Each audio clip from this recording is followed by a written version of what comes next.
অবিশ্বাস্যভাবে আরও একটি টেস্ট জয়ের হাতছানি বাংলাদেশের। আজ পাকিস্তানকে যেভাবে বিধ্বস্ত করে বাংলাদেশের বোলাররা, তা অবশ্যই চোখে দেখার মতো ছিল। পাকিস্তান ব্যাটিংয়ে নেমে যে এভাবে নাকানি চুবানি খাবে কেই বা জানতো। অবশ্য তা করে দেখলেন বাংলাদেশের বোলাররা। বিশেষ করে হাসান মাহমুদ এবং নাহিদ রানার কাছে পরাস্ত হয়েছে পাকিস্তান। পাকিস্তানের দ্বিতীয় ইনিংসে পুরো 10 উইকেটে নিয়েছেন বাংলাদেশের পেসাররা। বাংলাদেশের প্রত্যেকটি বল যে আগুনের গোলা ছিল, যা দেখা গেছে পাকিস্তানের ব্যাটারদের অঙ্গভঙ্গি বুঝেই। বাংলাদেশের বোলারদের তোপে মাত্র 172 রানে অল আউট হয়েছে পাকিস্তান।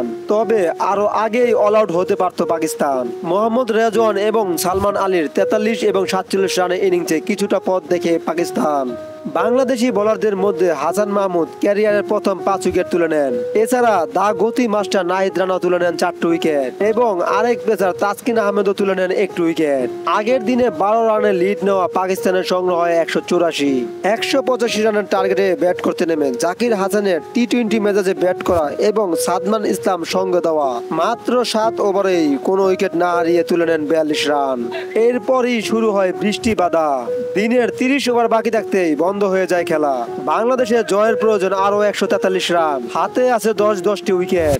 আগামীকাল আরো একটি ঐতিহাসিক জয়ের জন্য মাঠে নামে বাংলাদেশ। আগামীকাল জয় দিয়ে মাঠ ছাড়তে চায় বাংলাদেশ। সব ধরনের খেলার আপডেট পেতে অবশ্যই চ্যানেলটি সাবস্ক্রাইব করে পাশে থাকবেন। ধন্যবাদ।